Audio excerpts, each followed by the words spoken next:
In May 2019, Pope Francis wrote in a letter, "I am writing you to invite you to take part in an initiative very close to my heart, an event that will allow me to encounter young men and women studying economics and interested in a different kind of economy, one that brings life, not death, one that is inclusive and not exclusive, humane and not dehumanizing, one that cares for the environment and does not despoil it. An event that will help bring us together and allow us to meet one another and eventually enter into a covenant to change today's economy and to give a soul to the economy of tomorrow." The first meeting should have taken place in March 2020, but due to the pandemic, this was moved, largely online, to November 19 to 21, 2020.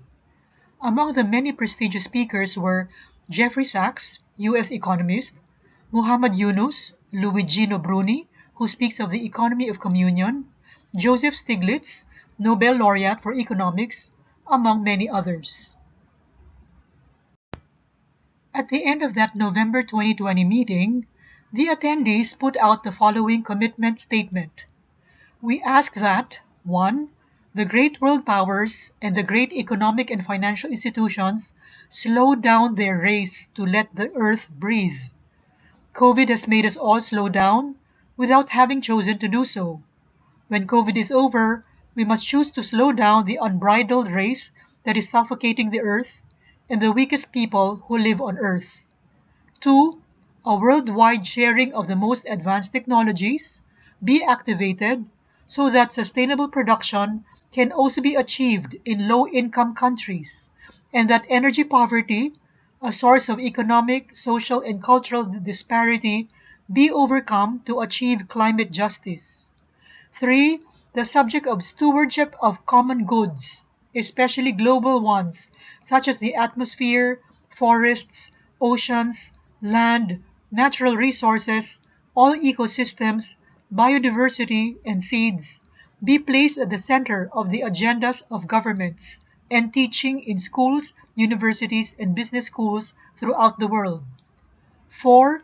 Economic ideologies should never again be used to offend and reject the poor, the sick, minorities, and disadvantaged people of all kinds, because the first response to their poverty is to respect and esteem each person.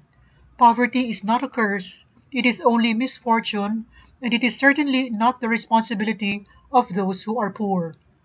5. The right to decent work for all. 6. Tax havens around the world be abolished. 7. New financial institutions be established and the existing ones, for example, World Bank, IMF, be reformed. 8. That companies and banks, especially large and global ones, introduce an independent ethics committee in their governance with a veto on the environment, justice, and the impact on the poorest. 9. That national and international institutions provide prizes to support innovative entrepreneurs in the context of environmental, social, spiritual, and not least managerial sustainability. 10th, states, large companies, and international institutions work to provide quality education for every girl and boy in the world because human capital is the first capital of all humanism. 11th, economic organizations and civil institutions not rest until female workers have the same opportunities as male workers. And 12th, finally, we ask for everyone's commitment so that the time prophesied by Isaiah may draw near. Quote, "They shall beat their swords into plowshares and their spears into pruning hooks. Nation shall not lift up sword against nation, neither shall they learn war anymore." Unquote. Thus arose the 12 Economy of Francesco villages, which represent the working sessions of the participants on key topics of the economy of today and tomorrow. Villages are often crossroads and paths, places where different people and cultures meet. Even the EOF villages want to be spaces of dialogue and confrontation, of questions and perspectives, of reflections and proposals. Participants are also invited to live the economy of Francesco in the following ways. Start from the words of Pope Francis, the universal message of Saint Francis of Assisi and Franciscan tradition, the economy of Francesco or EOF themes, villages, EOF school, EOF academy, the EOF final statement and common commitment. Also, not just online lectures, but learning, interacting, and dialogue are central to all our events. Living EOF events are organized at the regional or local level, on-site or online, in the form of workshops, laboratories, study seminars, conferences, roundtables, calls for action, which are promoted by organizations, movements, associations, universities, businesses, informal groups, etc. Other formats may include action research talks, where research and action meet, celebrating and sharing publications, articles, guides, books, websites, etc., movies, documentaries, workshops, and experimentation with other formats. The September 2022 Assisi event represents the first in-person meeting for young people called by Pope Francis to give a soul to the economy. The meeting will see young economic scholars, entrepreneurs, and change-makers from more than 100 countries around the world who have been actively working in these past months, along with new young people who have a desire to contribute to a new season of economic thought and practice.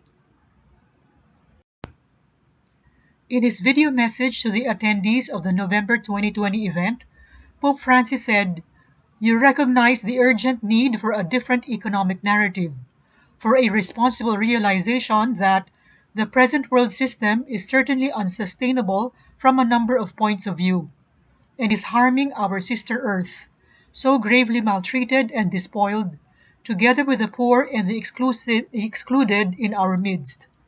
You are called to have a concrete impact on cities and universities, workplaces and unions, businesses and movements, public and private offices, and to work with intelligence, commitment, and conviction in order to reach the centers where ideas and paradigms are developed and decided.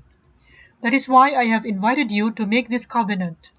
The gravity of the present situation, made all the more evident by the COVID pandemic, demands that a responsible stand be taken by all social actors, all of us, with yourselves in the forefront." In the Philippines, Professor Viori Haneo is a participant to the economy of Francesco.